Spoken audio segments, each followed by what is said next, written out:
Greetings, everyone. I'm Jeff from the Overwatch team. We're here with the developer update about Overwatch Year of the Rooster. In particular, we're really excited to talk about the new brawl that we added, which we named Capture the Rooster. So as you guys know, we have a tendency to name things just a little bit differently what you're used to. Obviously, Capture the Rooster is our version of Capture the Flag.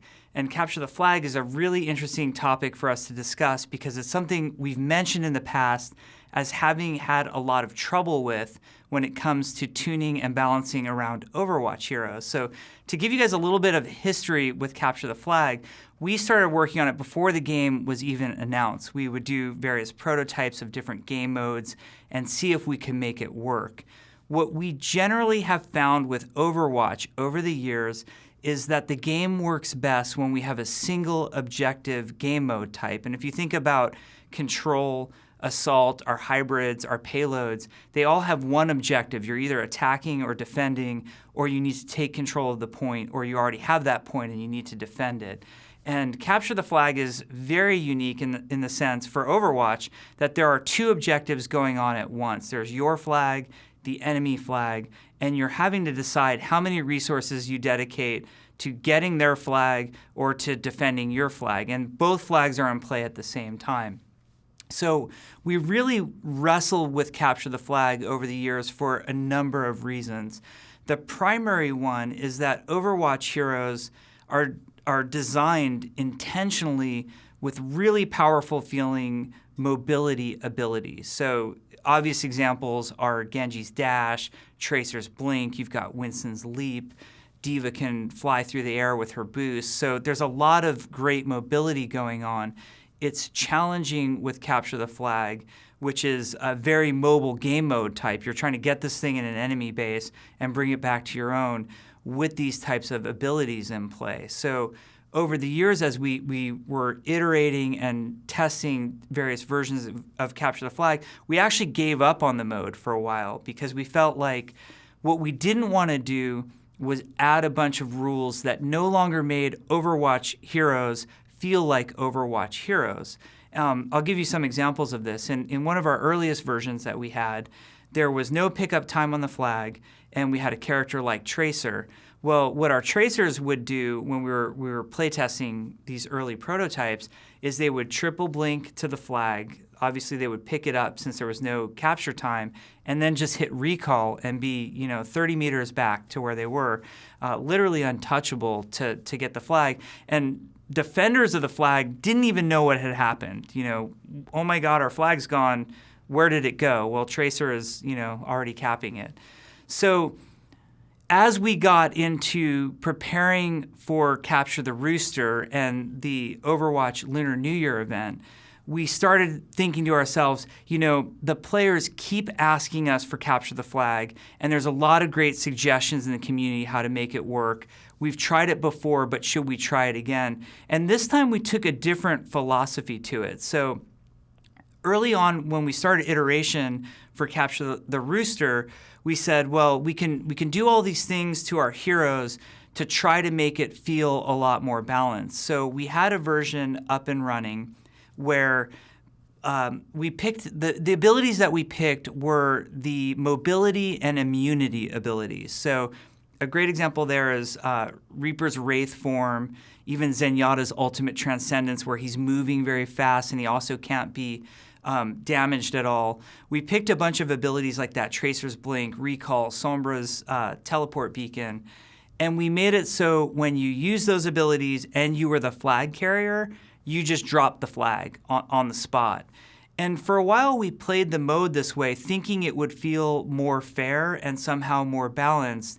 And what it ended up feeling like to us, and we did a lot of playtesting on it, was they just didn't feel like Overwatch characters anymore. It felt sort of like a drag almost to be the flag carrier. One of the fantasies there was getting in, grabbing that flag, and really doing the run for your base.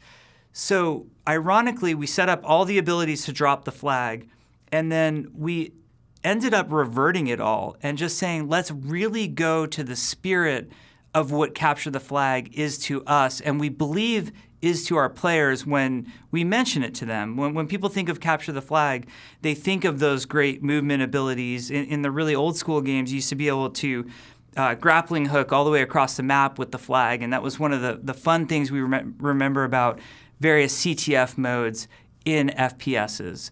So instead of trying to overly balance and overly tune Overwatch around this concept of sort of fairness, we said, why don't we embrace what our heroes do and allow them to do that?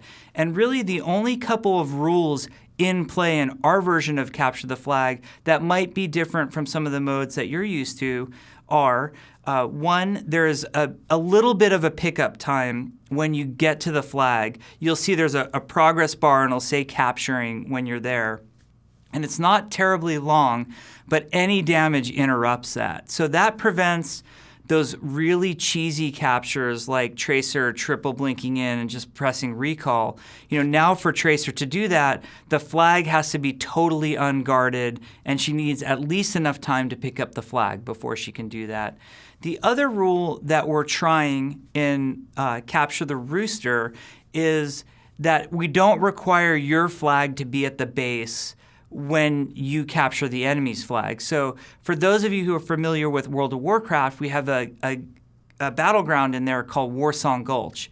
And this is something we've worked for years on, and it's one of the favorite battlegrounds in World of Warcraft. And in World of Warcraft, we require your team to have the flag when you capture the enemy team's flag. But and it's cool in World of Warcraft because it creates some gameplay that wasn't as fun in Overwatch. It was a little bit problematic in Overwatch for us when we tried it this way, where you're the flag carrier, you're kind of standing around trying to communicate to your team like, hey, I'm not going to be able to hold out that much longer. You guys need to go find the flag. I can't do it on my own. Because the time to kill and the lethality is higher in Overwatch, it's more difficult to sort of have those holdout moments when you still have the flag. Now, one thing people might be worried about is, and I know we're going to hear this feedback, there are moments where you're defending the flag, your team's flag, an enemy's going to come in, you're going to have a cool battle, but they're going to win and grab the flag. And there's this feeling of they might use some really powerful ability. Winston's Leap is a great example. Winston's going to leap away with the flag, and you're going to say, well, we didn't have a chance to get that flag. And we sort of had that feeling as well. And that's why when we were in our iteration cycle, we tried those versions where it would drop the flag when Winston used that leap ability. What we found during that iteration time was usually there's a team fight before a flag cap happens in the first place, like an initial capture where they're grabbing the flag from your base. And even with the abilities dropping the flag, if the other team took the flag and got away, they were probably going to cap it anyway, whether or not we let you use your cool movement abilities or not. So ultimately, we really went with more of a free form capture the flag, where we're embracing more of what Overwatch is about, which is your awesome hero with your awesome abilities and letting you use them all the time. And we kind of want to create those crazy moments where, wow, I didn't realize, like you might think Tracer with her blink is the best flag carrier. Wait till you see Winston with Primal Rage, what he can do. It's pretty amazing. Why we think this is okay is because how we've positioned Capture the Rooster within Overwatch. It is an arcade mode that's part of Overwatch Year of the Rooster. It's going to be a 3-week event, and the mode is going to live in the arcade. We're not adding it to quick play, the quick play rotation. We're not adding it to the competitive rotation. We don't have any plans to. We just want players to see it as a fun mode that exists in the arcade for the sake of fun and fun alone. And we know, like a mode like Mystery Heroes that also exists in the arcade, it's not going to be perfectly tuned and balanced for the way Overwatch works in competitive or quick play. And we're sort of okay with it because we want it to be a blow-off steam mode that you go and do in addition to those other modes. So That's not saying it won't ever be a competitive mode. Maybe, someday if we fine tune and iterate on it, it'll be great and we'll think about it that way, but we're not even remotely thinking about that right now. We just want it to be fun. We want it to be for those players who have really been vocal about asking for capture the flag. We want it to be our way of saying we're listening to you and that your feedback is important. And even game modes that we sort of had dismissed in the past, when we hear your repeated feedback like that, we want you to know that we care about it and we take it really seriously. So we've heard so many requests for capture the flag. We wanted to bring it to you guys. Maybe in the future, if Capture the Rooster is really successful during Overwatch Year of the Rooster, we'll even consider bringing it back to the arcade in a more fully fleshed out version with new maps and that sort of thing. But initially, we want to see what your reaction is and see how much you guys like it. We'll be really curious to hear your feedback as you're playing it. We want to hear what's fun. We want to hear what you don't like about it, and we'll look to that feedback to iterate on it. So in the meantime, enjoy the Overwatch Year of the Rooster event. Enjoy Capture the Rooster as a game mode. Have lots of fun and be nice to each other. We'll see you guys.